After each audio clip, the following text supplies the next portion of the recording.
欢迎电视机前的观众朋友走进天津卫视的大型情感节目《爱情保卫战》，来看看我们今天请到的4位情感导师是谁？他们是情感导师于寂静于老师，欢迎于老师；情感导师艾米尔老师，欢迎艾米尔老师；情感导师严品红老师，欢迎严品红老师；情感导师陆琪老师，欢迎陆琪老师。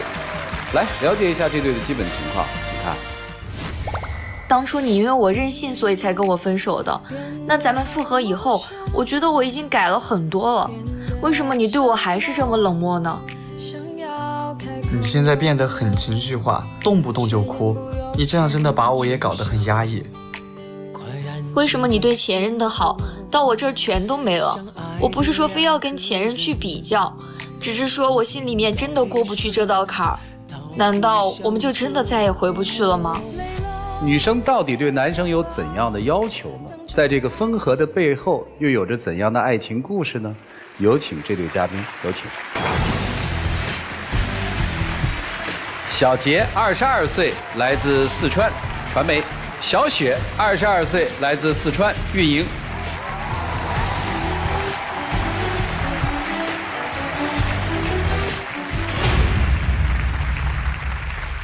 欢迎两位哈。好，主持人好，主持人好。好，这个是男朋友还是前男友？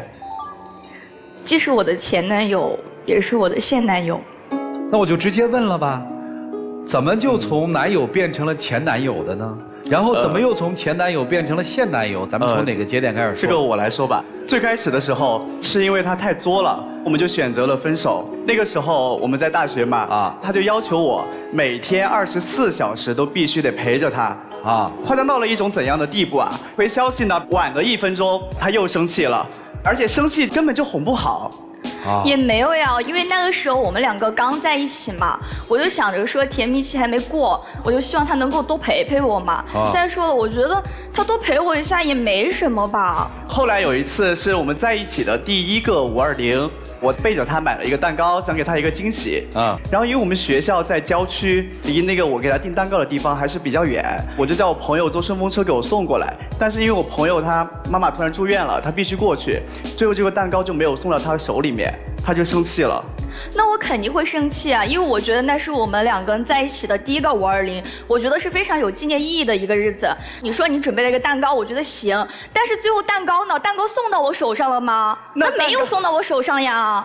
哎，那蛋糕我是提前10天就给你准备了，我还不够有心吗？是我朋友他妈妈突然住院了，他住院了，我突发情况那是我可以控制的吗？突发情况可以理解，那我们做事总得要有计划吧？那你第1个计划失败了，你没有 Plan B 吗？那只能说明你对我不够用心啊。是，所以我就想听，蛋糕没到手里，又没有 B 计划，发生了什么？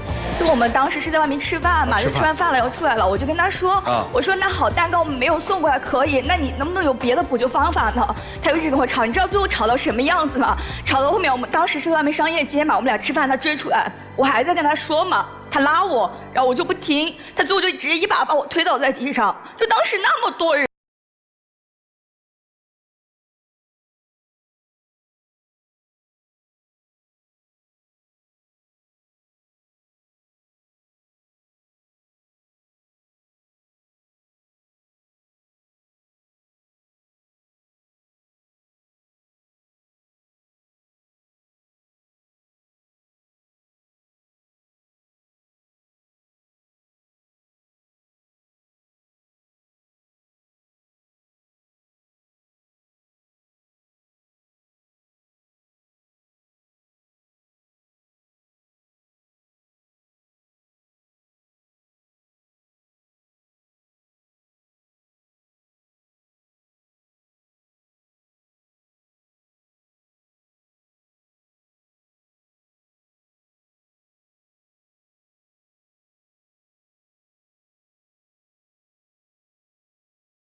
别的女孩子，那说明你们俩之前肯定就是有鬼的呀。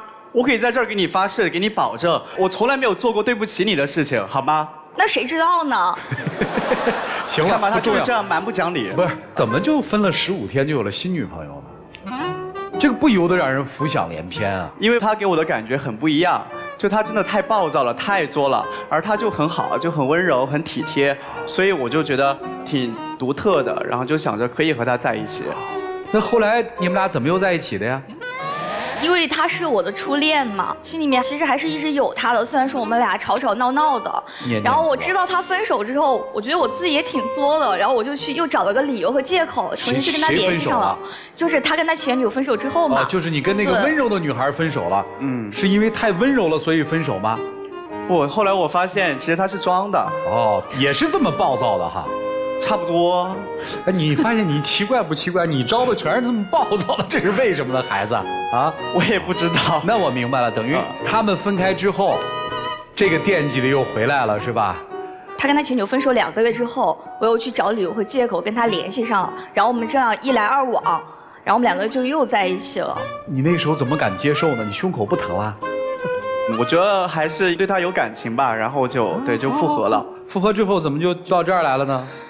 说实话，我觉得他和他前女友的很多事情，在我心里面真的就是扎在我心里面的一根刺儿，我觉得拔不出来。然后就是去年的时候，他过生日嘛，是他22岁的生日。然后呢，我就计划了2到3个月的时间去给他准备生日礼物。我准备了他从0岁到22岁的生日礼物，因为我想的是，我不想缺席他以前的每一个生日，我想补过来。我承认我这个也是在看到别人的，对。但是那我想的是，那别的男孩子能有的，那我的男孩子他也得有。我就是真的是这样觉得的。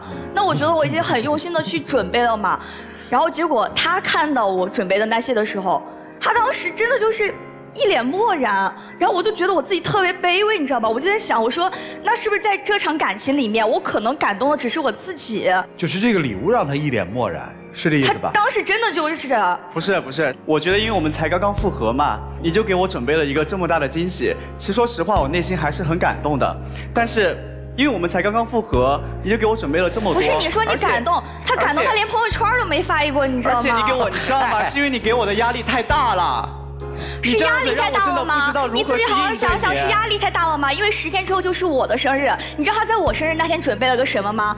他就准备了一个生日蛋糕。那我觉得他就是不够用心啊。因为我平时我对自己的生日就过得很随意，可能甚至不过也可能，我觉得没有那么在意。我已经很精心的去给你准备蛋糕了，我觉得那就是我对你的爱了呀。我发现你们俩的这个情感走不出蛋糕的魔咒啊。第一次是一个未到的蛋糕，第2次是一个到了的蛋糕，你换个别的不就行了吗？以后他在过生日过节的时候，千万别买蛋糕了，买蛋糕你们俩就出事儿，你知道吗？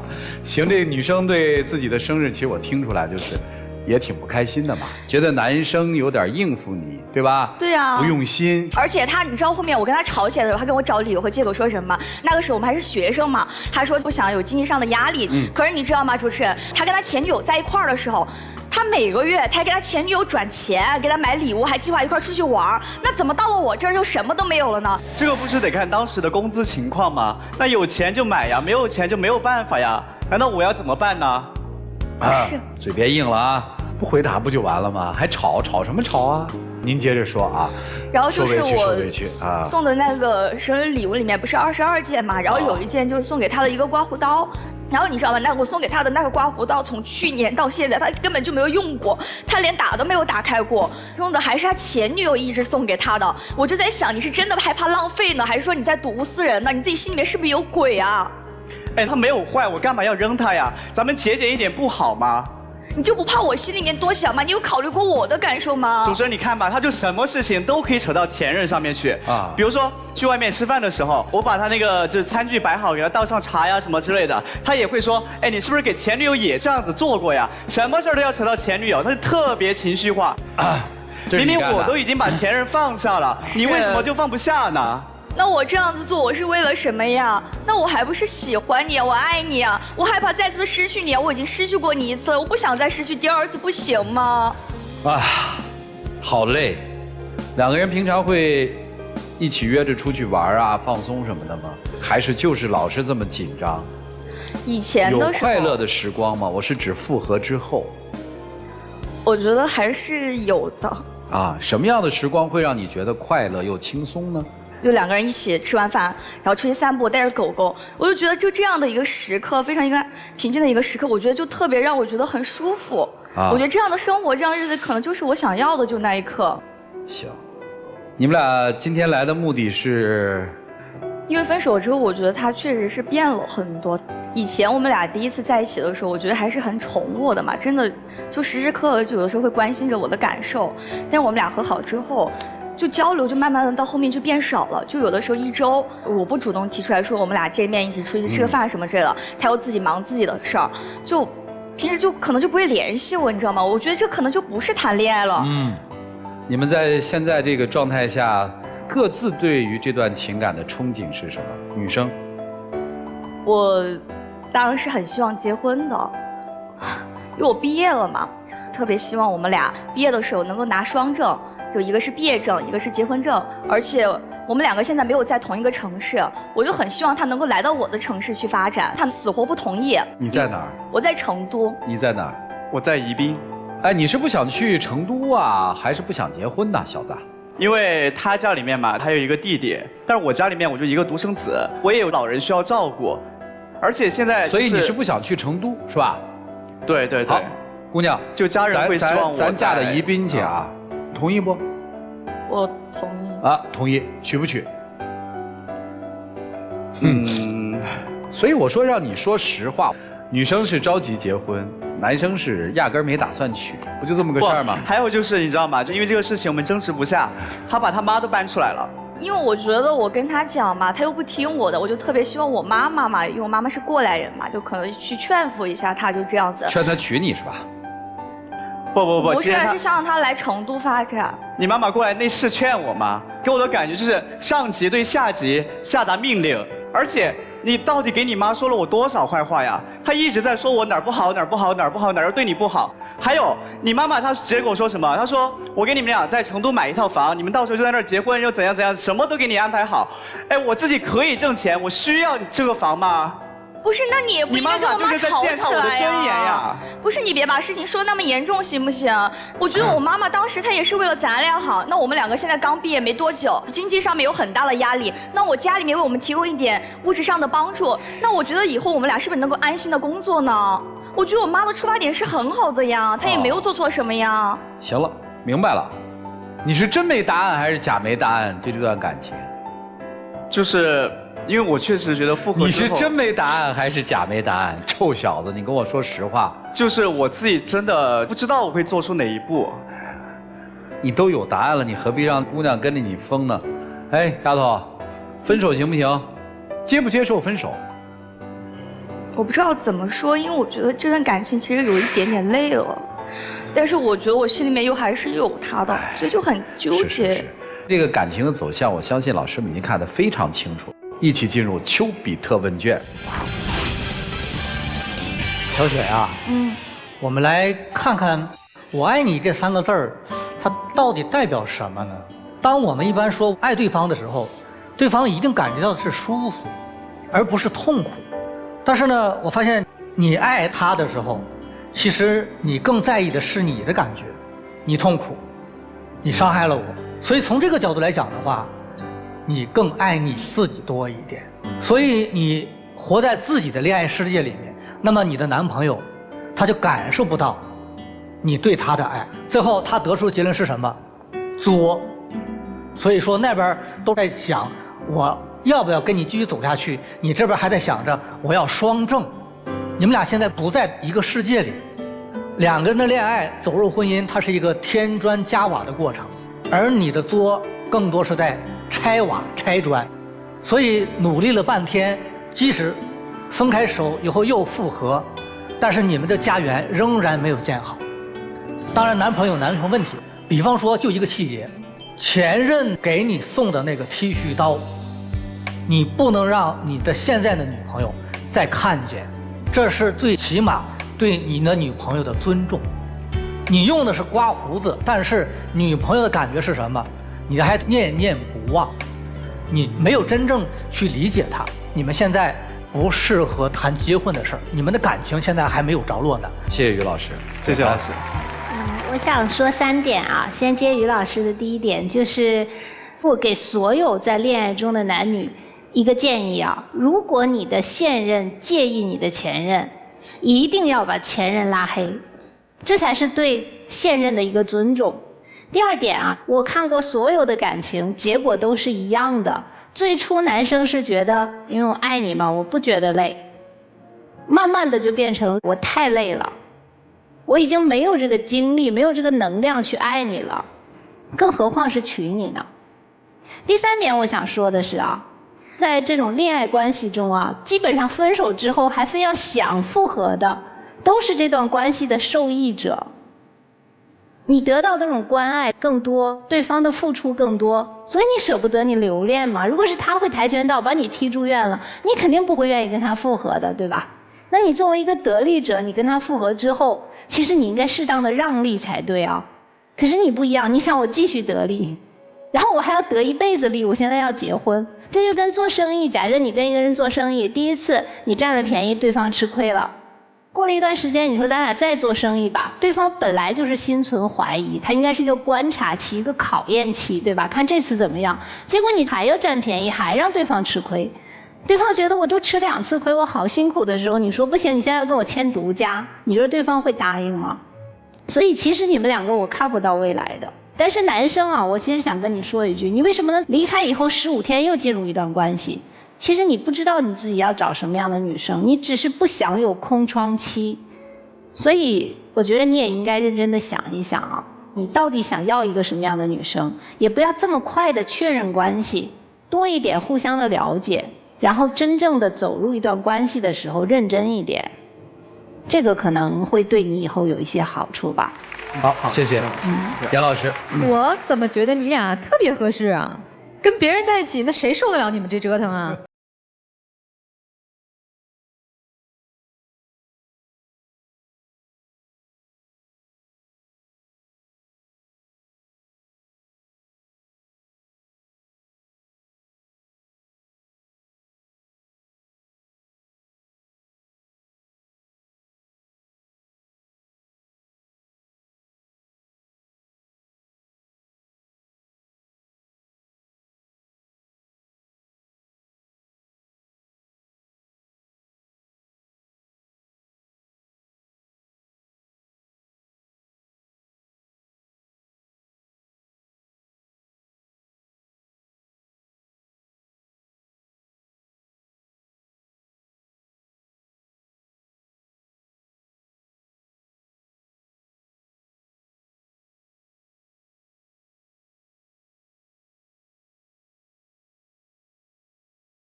我就直接一点吧，好吧？为什么今天你们站在这儿呢？很简单，因为现在男孩子已经不敢提分手了，不止他一个人，好多男孩子不敢提分手了，不敢说不爱了，不敢承担分手带来的负面情绪了，有的人甚至要主动的去吵架，有的人就玩消失，各种各样的方法来让女生可以提出分手。你为什么不敢跟他说你不爱他了呢？其实提分手也是一种责任，不爱了你就说。对于女孩子来说，如果爱的话是让人捉摸不定的，但不爱是清清楚楚的，关键看你愿不愿意接受，不是你感受不到，你知道吗？你现在是个什么状态？你所有的一切就是一场独角戏。复合时你冲过去玩复合，生日你过去，你自己的生日人家勉为其难为你买个蛋糕，你捧着个蛋糕默默流泪，都是你的独角戏了。早就不爱了，独角戏演到这个时候可以了，也毕业了，也工作了，该进入自己真正的人生了。2个小孩未来毕竟你们还是要成熟起来的，那么今天终于可以看一看成熟带给你们的阵痛是什么。这阵痛所表现出来的就是正视我的现状，正视我的情感，正视我的责任。就是这样，谢谢。谢谢陆琪老师，谢谢老师，谢谢老师。就发现有一个感触和感受，脱离了他们的第一段，越往后讲越没啥可讲，而真的说到两个人共同美好回忆的时候，可怜到了已经就是几个字，一个小段落。这我不说这男生，我就想跟这女生说几句。你在这段情感当中最大的错误，是跟他分开之后又复合了，被强化了，太挫败了，到最后完全是为了胜负，做事儿要留余地和分寸，情感也一样，想清楚，不爱就不爱，像个男人一样有点勇气，忍乎乎的，我遵从我自己的内心了和我真实的感受了，那才不叫祸害别人呢。一会儿女生先发言啊，咱得分开，理直气壮的一起进入真情60秒。其实我记得我们两个人在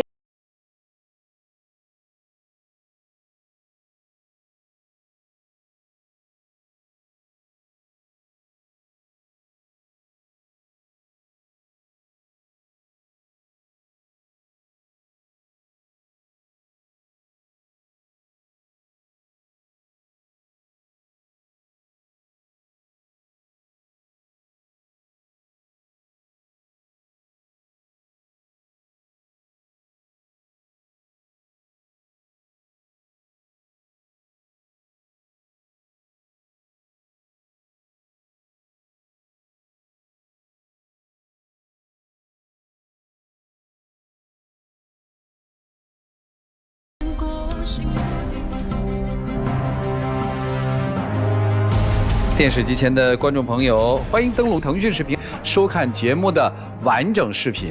我们看看这对年轻人自己的选择是怎样的，请开门。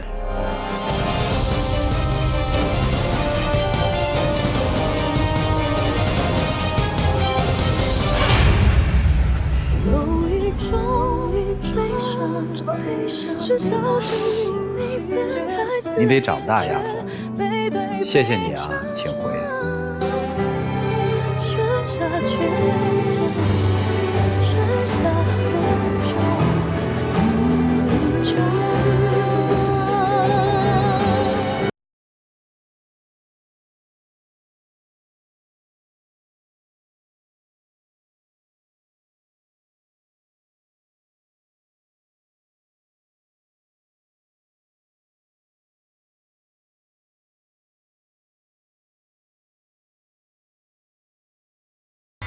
为什么你永远是窝里横，对外人就打肿脸充胖子，对自己人又抠门，脾气又大？我本身脾气也急，搞得咱俩现在每天都吵架，真的很影响感情。我觉得情侣之间吵架很正常，明明是你总把问题放大。我在外面打拼已经很累了，为什么你不能多理解我一下？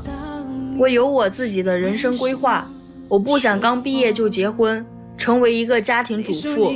可是你家里逼婚逼得那么紧，我实在是喘不过气来了。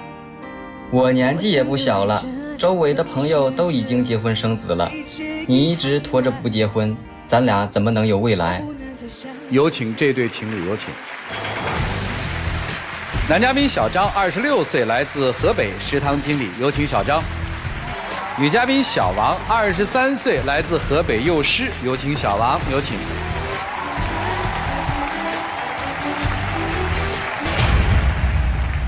欢迎两位哈，大学同学是吧？不是。同学是吧？不是，我俩也不是啊，对，我俩是在一个学校嘛，我是在食堂工作，他是学校的学生，然后我俩就相遇了嘛，认识以后就谈恋爱了。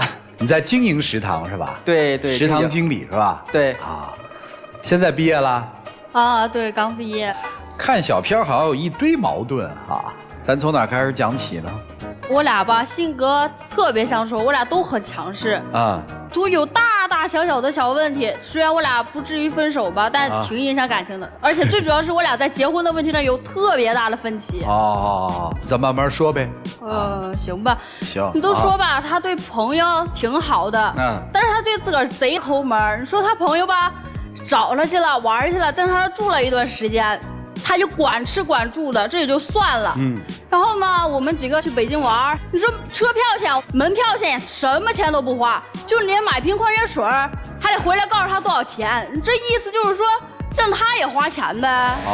那我不是为了维护朋友之间的感情吗？咱们所谓说来，在家靠父母，咱们出门靠朋友。那今天我帮助人家了，那以后指不定人家还兴许帮助咱们呢。都他这样的，你说什么钱都不花，那以后能帮助咱们吗？他现在呀是遇到困难了嘛，他现在没有一个稳定的工作，那你为什么老是抠着这一点小事呢呀？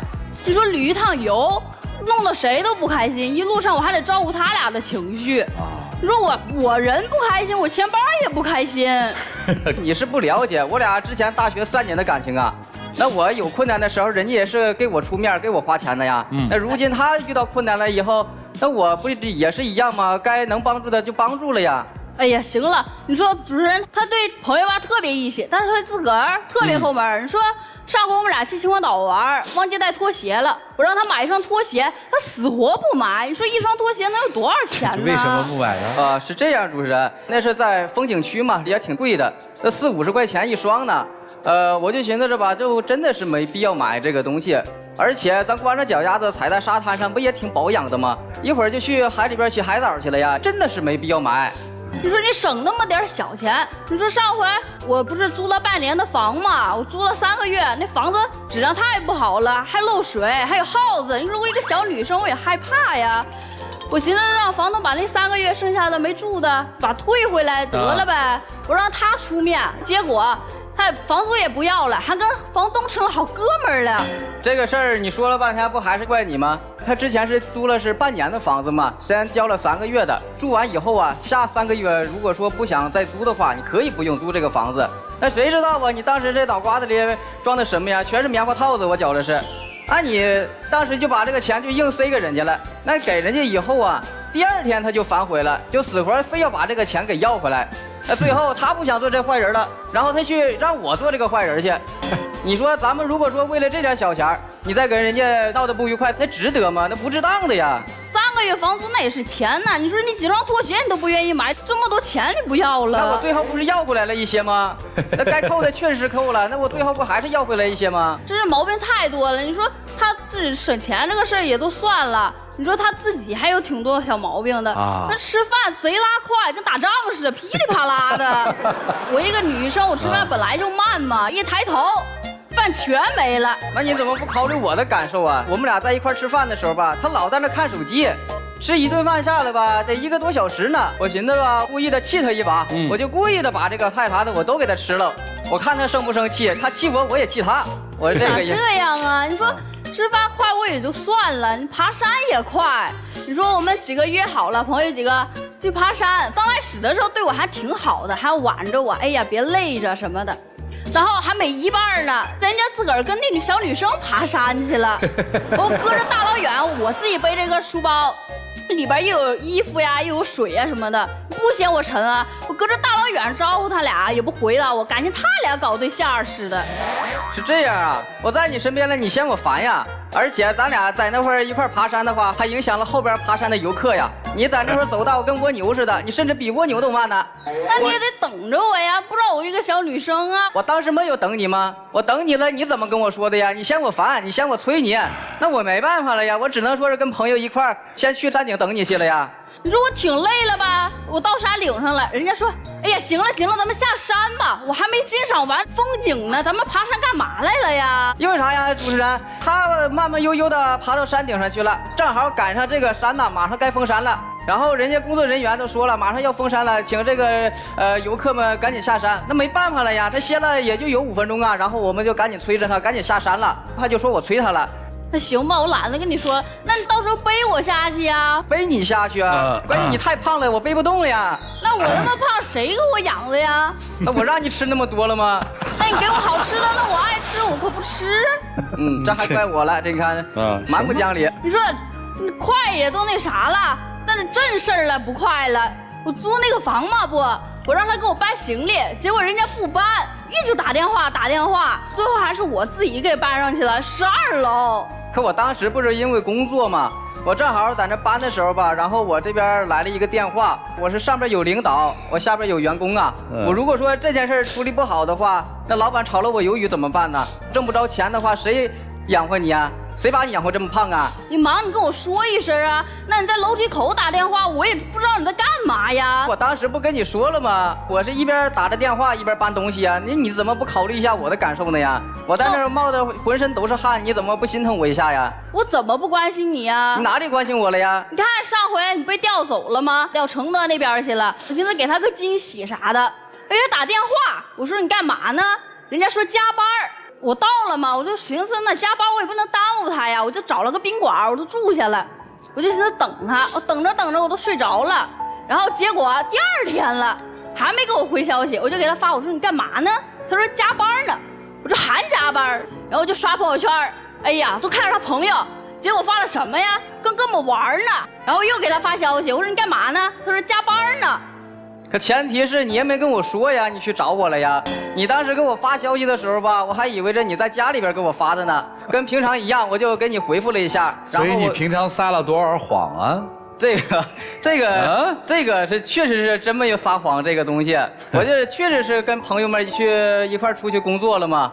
这也是一种旅游式的工作呀，这个是。那你也不能骗我呀。那没有骗你啊，确实是工作了吗？男人之间出去的旅游式的工作会达成更好的一种工作的效果吗？头一次听说。什么叫旅游式的工作？你给我好好，你别说了，你给我好好解释解释。什么叫男人和男人之间的旅游式的工作是为了更好的工作啊？因为我们这个工作嘛。什么工作需要旅游式的工作？你编，就是使劲编，没，你别欺负人小姑娘，听不下去了，我再插一句，你知道吧？太欺负人了。你是不是他搬家的时候，你又是跟朋友这个旅游式的这个加班呢？我这个别解释，踏踏实实的，大家说点实话，好吧？姑娘接着说，还有啥？还有我特别爱吃辣，结果他一点辣都吃不了。那我当时不也是为了这件事儿，为了你改变了很多呀？我肠胃呀，吃了辣的以后不舒服。他有的时候是啥呀？他做的太过分了。有的时候他就想让我陪他一块吃辣的，他锻炼着让我吃。甚至有一次做这个蛋炒饭嘛，他都往里边给我放这个辣椒面儿，上边放了一层这个辣椒油，下边放了一层这个辣椒面儿，那吃着就特别辣。你还老说我呢，在这会儿，那你对我够贤惠吗？我们同事都下班啊，回家的话都能吃上一口热乎的饭，而到我这里呢，压根根本就不行。他就在炕上躺着，天天在那儿玩手机，回到家里边呢，还都是我下厨做饭。委屈不？不委屈，不委屈。你说什么呀？有时候也是感觉这有点不公平吧。如果没记错的话，小片里说你在逼着跟人结婚，是不是？为啥呀？因为总的来说，我还是很喜欢他的嘛。那我还在这考研呢，我还在这学习呢。咱们该结婚了，该考研了。外边有很多的这种情况呀。主持人，你说他经常性的跟我求婚。在那个烧烤店，你说那么多人呢，大汗淋漓的，老大爷、老大妈什么的都吃着烧烤呢，咔嚓给我跪下了，说嫁给我吧，给我吓一大跳。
你是不结婚就分手呢，还是不结婚也行啊？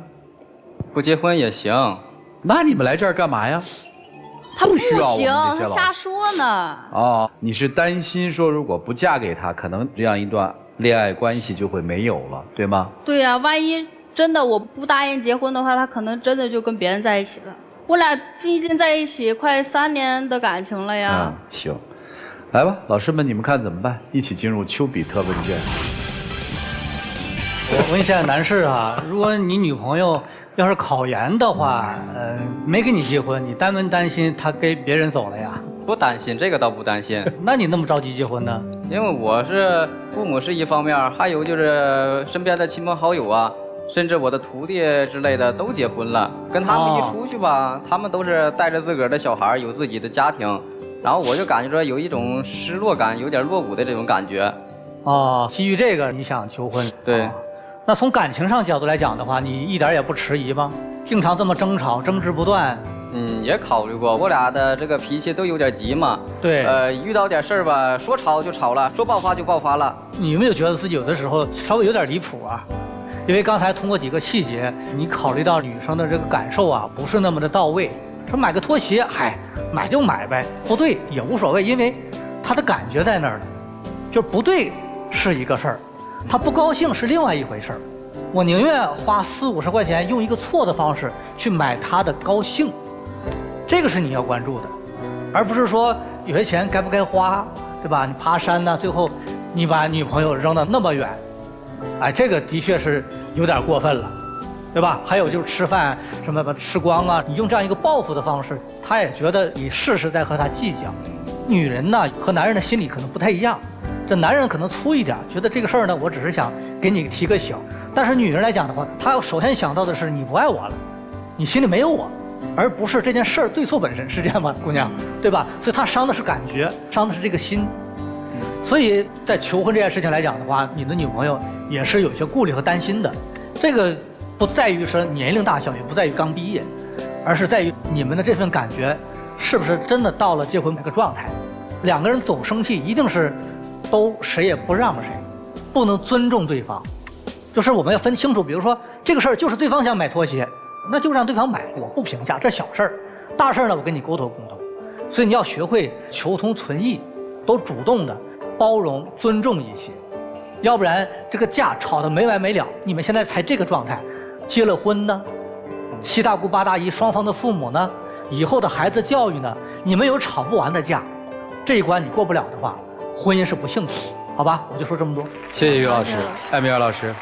有些人说两个人在一起最重要的是3观一致，价值观啊、人生观啊、世界观，但我总觉得这个有点大，尤其是对于年轻人啊，有的时候可能还没有很稳定的3观。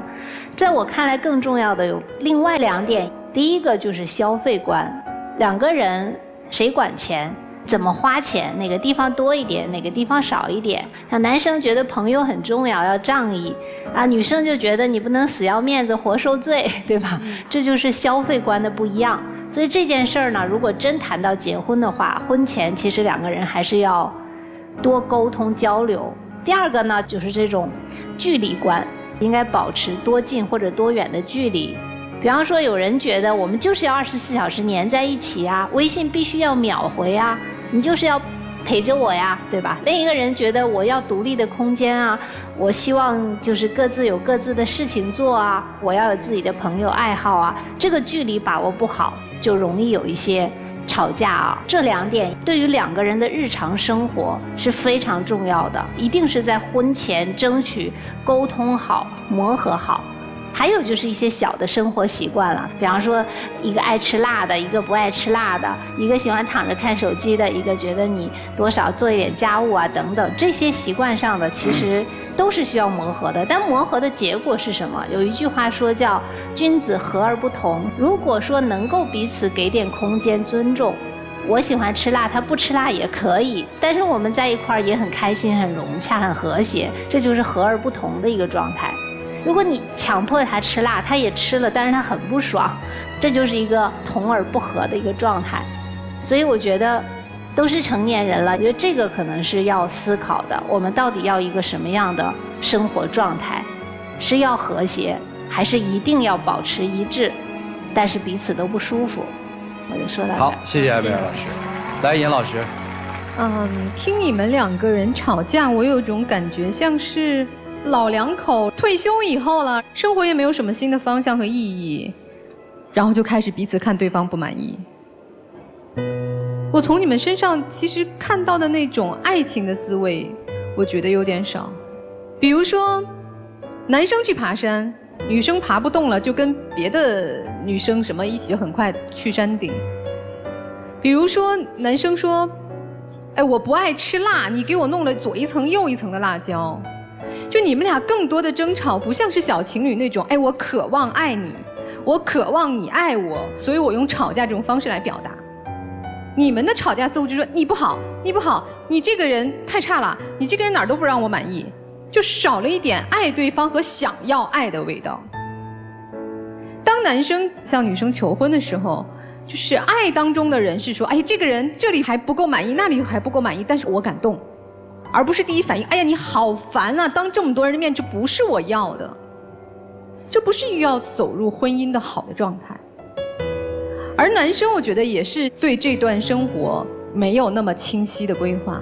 你说是因为父母逼婚，所以你要娶她，在我听来，你更多的想跟他结婚的原因，是因为娶这么一个人回家我省心，这不是一个好的婚姻的开始。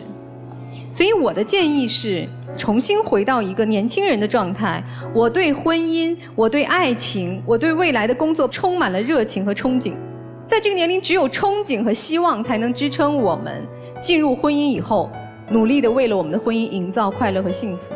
如果这个时候就是说，哎呀算了，反正就他娶了他吧，这个成本也低，哎算了，我就过2年考完研我嫁给他吧，反正也这么长时间了。如果是这个心态在一起的话，我很担心你们将来的婚姻会越走越辛苦，越走越离心，就两个人心不贴在一起。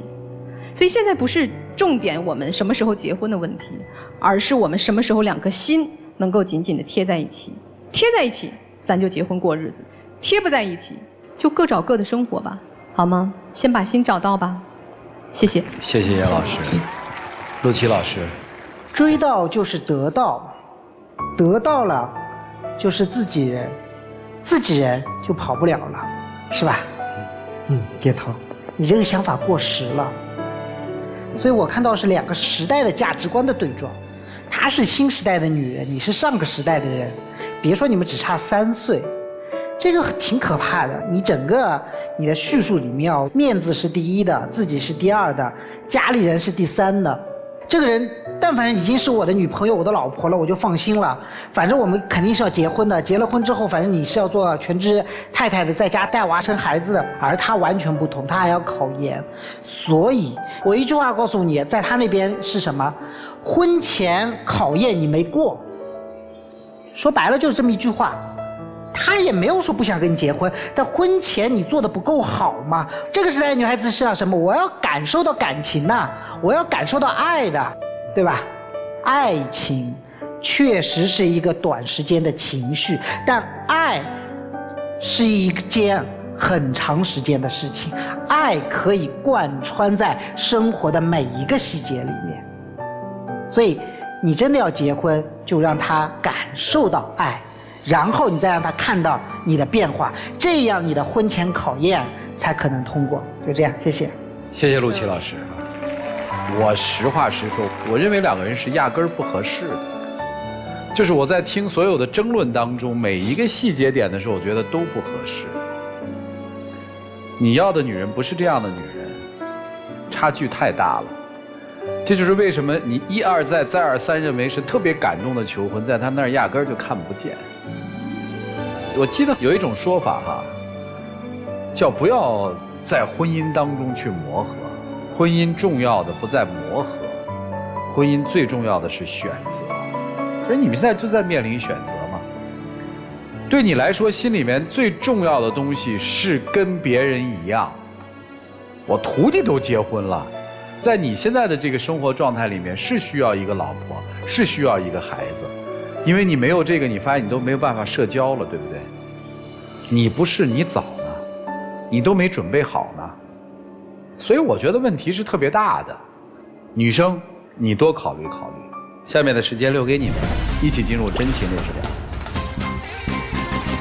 其实我挺喜欢你的，咱俩在一起这么长时间了，我也希望你能好好想想，咱之前其实也发生过很多比较愉快的事情嘛。然后这个婚姻上啊，我先可以说是先放放，也给你你想追求的这种权利，你想追求的这个自由。对呀，你给我一点时间，而且你岁数根本就不大呢，你岁数刚26，咱们可以一起奋斗，不一定非要用那一张结婚证来束缚咱们两个呀。我喜欢两个人在一起，还要一起去创造我们自己的世界，凭咱们自己的双手。做得到吗？做得到。谢谢两位，请回吧。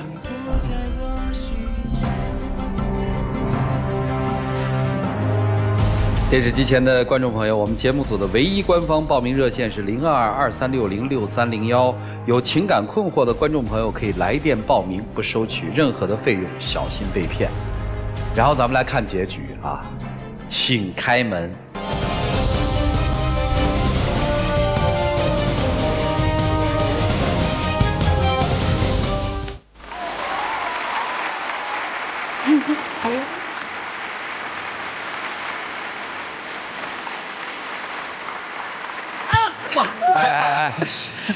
学会尊重好吧？第一次抱的时候，女生已经很不舒服了，第二次你还是按自己的这个要求来，你好好学习吧啊！对，哎，我们一起来见证属于他们的浪漫时刻，请见证。虽说今天没有鲜花，但是咱们有戒指嘛，我向你求一次婚，希望您能答应我，嫁给我吧。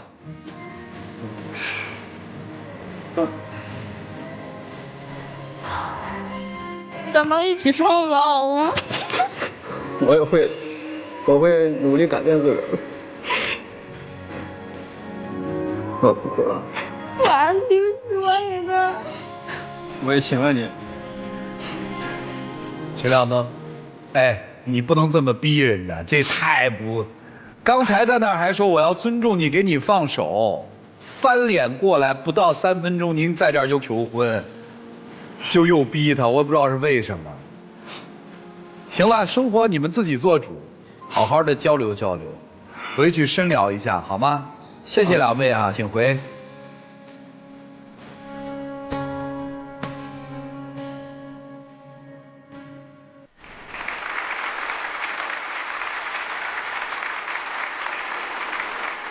这就是反差。其实我们说听其言观其行嘛。在行动上还是自己的那一套想法，虽然语言上说我会变，希望他们能够慎重处理，多多交流吧。电视机前的观众朋友，请扫描屏幕下方的2维码，下载京韵 APP， 了解更多的新闻资讯。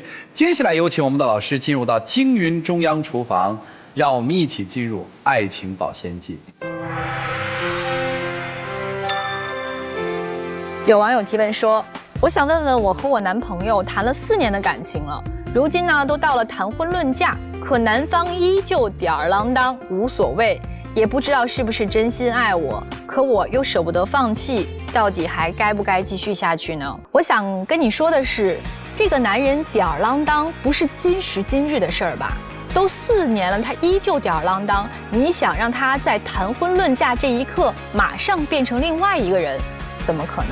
感谢电视机前观众朋友们的收看和陪伴，我们下期节目再见，谢谢大家。